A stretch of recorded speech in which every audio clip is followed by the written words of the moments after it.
भारत के स्वतंत्रता संग्राम के इतिहास में महात्मा गांधी एक अविस्मरणीय नाम है। लेकिन इस महान नेता के निजी जीवन और कुछ प्रथाओं को लेकर गहरा रहस्य और विवाद है। उनके ब्रह्मचर्य परीक्षण पर चर्चा करने के लिए हमें उनके जीवन के विभिन्न चरणों, विशेष रूप से 1906 से 1948 तक की अवधि पर नजर डालनी होगी। 1906 में दक्षिण अफ्रीका में जब गांधी जी ने पहली बार ब्रह्मचर्य की शपथ ली, तब उनकी उम्र 36 वर्ष थी। यह शपथ मन और की सभी कामनाओं पर पूर्ण विजय पाने का एक महायज्ञ था।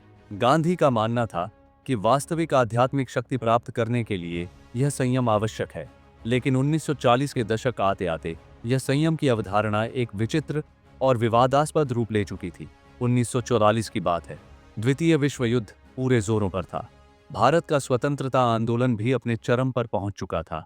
लेकिन इस महत्वपूर्ण समय में गांधी जी के आश्रम में एक अलग तरह का परीक्षण चल रहा था। 18 वर्षीय मनु गांधी, जो गांधी जी की भतीजी थीं, उन्हें गांधी जी के ब्रह्मचर्य परीक्षण में भाग लेने के लिए कहा गया। उनका तर्क था कि यदि वह किसी विपरीत के व्यक्ति के साथ रहकर भी स्वयं को सामान्य महसूस करते हैं, तभी वह वास्तविक ब्रह्मचर्य प्राप्त कर पाएंगे। इस परीक्षण का विस्तृत विवरण गांधी जी स्वयं अपनी निजी डायरी में लिखा करते थे।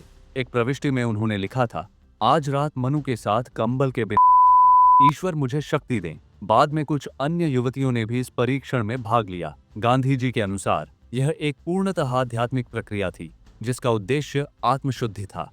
लेकिन जब आश्रम के बाहर यह खबर फैली तो एक भयंकर विवाद शुरू हो गया। 1947 में देश के विभाजन के समय यह परीक्षण एक राष्ट्रीय कांड का रूप ले चुका था। जब भारत और पाकिस्तान के बंटवारे का अंतिम निर्णय हो रहा था, ठीक उसी समय गांधी जी ने घोषणा की कि वह इस राजनीतिक चर्चा से अलग हो रहे हैं, क्योंकि उनका ब्रह्मचर्य परीक्षण, यह निर्णय नेहरू सहित अन्य राष्ट्रीय नेताओं को क्रोधित कर देता है। नेहरू ने अपने निजी पत्र में लिखा था, बापू का यह व्यवहार हमारे आंदोलन के लिए अत्यंत हानिकारक है। इस संकटकालीन समय में ब्रिटिश गुप्तचरों ने गांधी जी के इस परीक्षण के बारे में जानकारी एकत्र कर मुस्लिम लीग को पहुंचा दी। उनका उद्देश्य स्पष्ट था, हिंदुओं और मुसलमानों के बीच मौजूद दरार को और गहरा करना।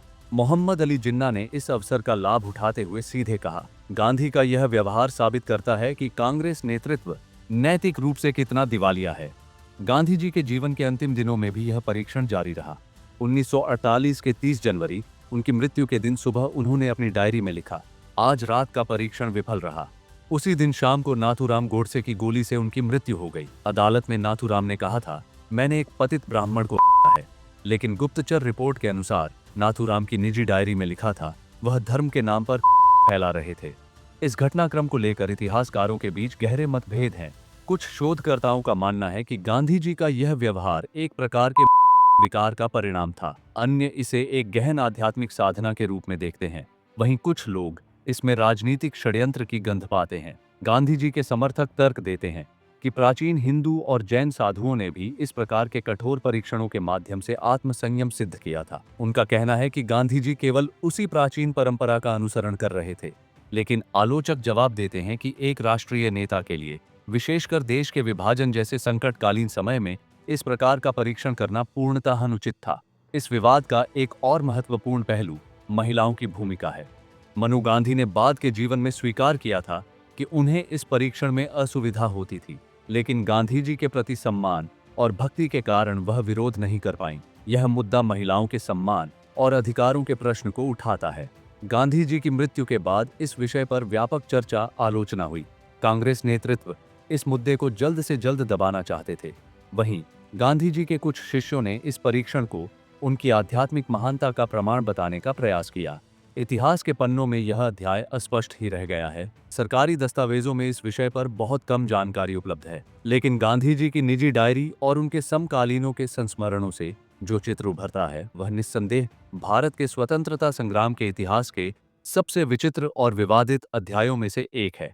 इस घटना से हमें गांधी जी के व्यक्तित्व के एक जटिल पहलू के बारे में जानने का अवसर मिलता है। एक ओर वह संपूर्ण राष्ट्र के पिता थे, तो दूसरी ओर उनकी कुछ निजी प्रथाएं आज भी प्रश्न खड़े करती हैं। यह हमें सिखाता है कि कोई भी महान व्यक्तित्व पूर्णतः निर्दोष या त्रुटिहीन नहीं होता। इतिहास का सही मूल्यांकन करने के लिए हमें व्यक्ति के अच्छे और बुरे दोनों पहलुओं पर विचार करना चाहिए। इस घटना का राजनीतिक प्रभाव भी कम नहीं है।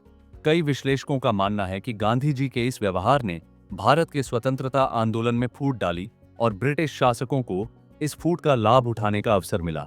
यह भारत पाकिस्तान विभाजन की पृष्ठभूमि बनाने में भी कुछ भूमिका निभाई होगी, ऐसा अनुमान है। गांधी जी के जीवनीकारों ने इस अध्याय पर बहुत सावधानी से चर्चा की है। कुछ लेखकों ने इसे नजरअंदाज किया है तो कुछ ने संक्षेप में ही उल्लेख किया है, लेकिन हाल के कुछ शोधकर्ताओं ने इस विषय पर गहन शोध शुरू किया है। यह इतिहास हमें एक और महत्वपूर्ण प्रश्न के सामने खड़ा करता है। एक राष्ट्रीय नेता के निजी जीवन पर कितनी सार्वजनिक चर्चा होनी चाहिए?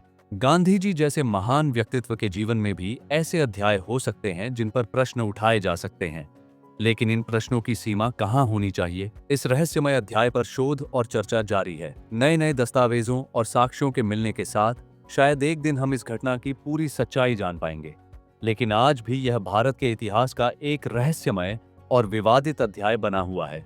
इस घटना से हम जो सीख सकते हैं वह यह है, इतिहास हमेशा सफेद काला नहीं होता। महान व्यक्तित्व भी मनुष्य होते हैं, उनमें त्रुटियां हो सकती हैं। एक सच्चे इतिहासकार का काम इन सभी पहलुओं पर निष्पक्ष शोध करना और सच्चाई को सामने लाना है। गांधी जी के ब्रह्मचर्य परीक्षण का यह इतिहास हमें यही शिक्षा देता है।